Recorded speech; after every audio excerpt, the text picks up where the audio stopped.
Welcome friends, and let me tell you the story of an unlikely hero, with simple act of kindness on a cold winter's morning, forever changed the course of his downtrodden life. Enjoy the story. Michael Thompson gripped the steering wheel of his garbage truck, holding his breath against the rancid stench that had permanently saturated the vehicle's interior. Another brutal winter morning in Smalltown, USA.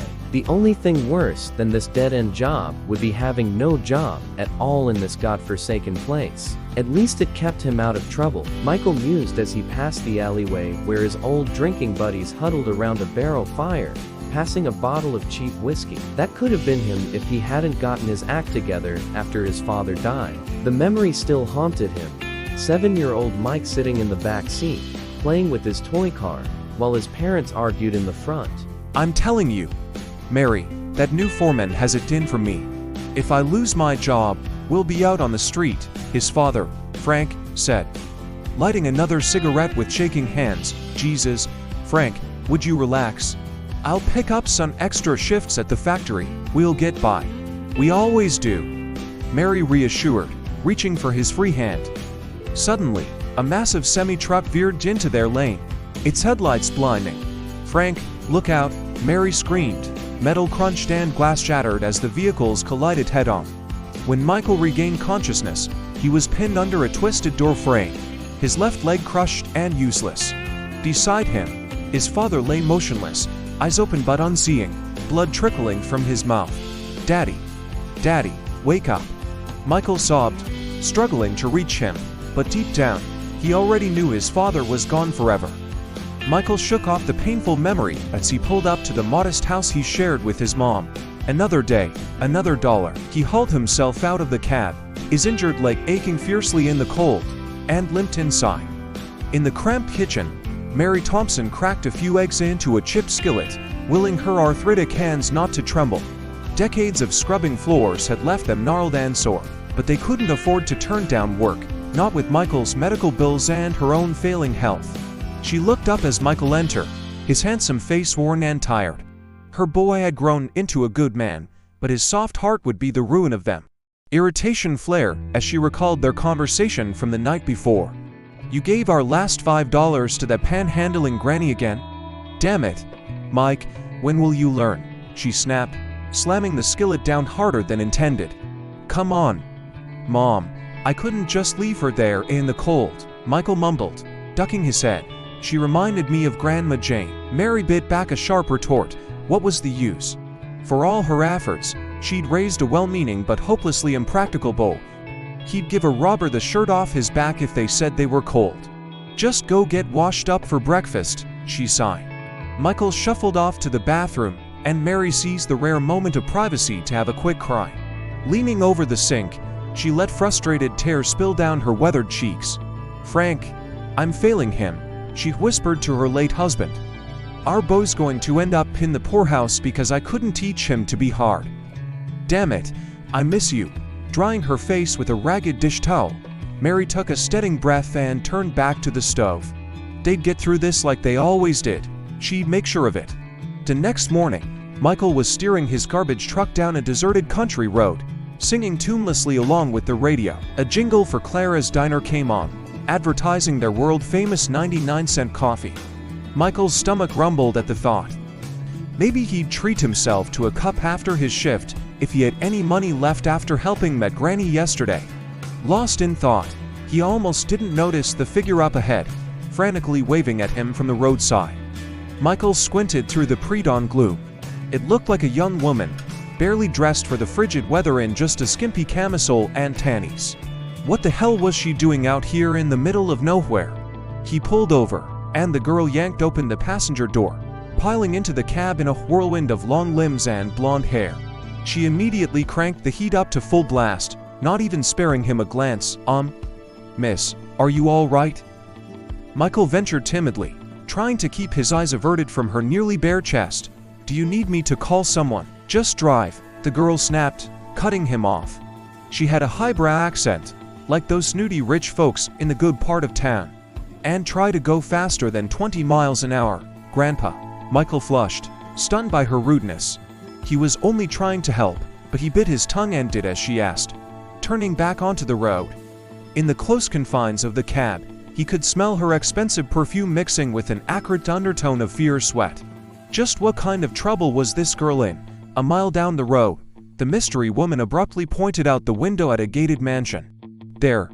Pull in there," she demanded. Michael eyed the overgrown hedges and rusted wrought iron dubiously.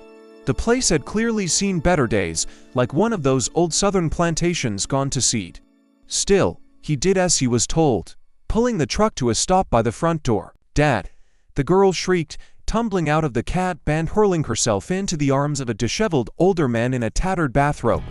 "Oh, thank God, Laura," the man sobbed, crushing her to his chest. "I thought I'd lost you forever, and those bastards took you. Did they hurt you? If they laid a finger on you, I'm okay," Laura interrupted, pulling back to look at him. "This man saved me," she said, turning to point at Michael. "I'd probably be dead in a ditch somewhere if he hadn't stopped and let me warm up in his truck." The dad rushed over to Michael's window, his lined face awash with gratitude. "Son, I can't thank you enough," he said fervently, pumping Michael's hand. "You saved my little girl's life. I'm in your debt. If there's anything I can do to repay you, name it." Michael shifted, uncomfortably, uneasy with the effusive praise. "That's all right, sir. I was just doing what any decent person would. I'm just glad your daughter is safe. Decent people are hard to come by these days," the man said, shaking his head. "I'm Robert Adams, and I won't take no for an answer. You tell me how I can help you, son." "Anything at all." Michael's mind raced. He thought of his mom, working her fingers to the bone day in and day out. He thought of the stack of bills on the kitchen table, the ones they could never seem to get ahead of, no matter how hard they scrimped and saved. Maybe this was the break they so desperately needed. He took a deep breath, met Robert's eyes, and named his price. Mary nearly dropped the casserole dish she was washing when the knock sounded at the door. Wiping her soapy hands on her apron, she went to answer it cautiously. You never knew what kind of riffraff might come calling in this part of town. She cracked the door and her jaw dropped. Standing on her sagging front porch was a dapper, older gentleman in a three-piece suit, leaning on an ebony cane. "What in the world, Mrs. Thompson?" the man inquired politely, doffing his hat. "My name is Robert Adams. I'm here about your son, Michael." "Mike, what's he done now?" Mary asked wearily, her mind jumping to the worst-case scenario. Had he gotten mixed up with those no-good friends of his again? Landed himself in jail? On the contrary, "Mrs. Thompson, your son saved my daughter's life this morning," Robert said solemnly. "I've come to offer him a job as my personal driver and valet as a token of my immense gratitude. I'll pay him triple what he makes at the sanitation plant." Mary gaped at him, certain she'd misheard. A job offer? Triple Michael's salary? This had to be some kind of bizarre joke. She recovered enough to usher Robert inside, seating him at the rickety kitchen table. Just then, Michael came in from his bedroom, stopping short at the sight of their unusual guest. "Mr. Adams, what are you doing here?" he asked, glancing between Robert and his dumbfounded mother. Robert stood, clasping Michael's shoulder. "Son, I meant what I said about repaying you. I want you to come work for me, effective immediately. You'll be our private chauffeur and valet. The salary is non-negotiable. I insist on compensating you properly for your heroism and kindness." Michael blinked rapidly, trying to process this twist of fortune. He loved his mom more than anything, but the idea of leaving his dead-end job for this opportunity for a lifetime was beyond tempting. Still, he hesitated, looking to Mary for guidance.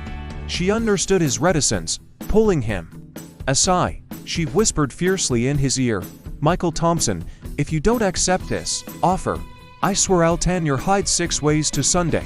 This is our chance to finally make something of ourselves. Say yes before the man changes his mind."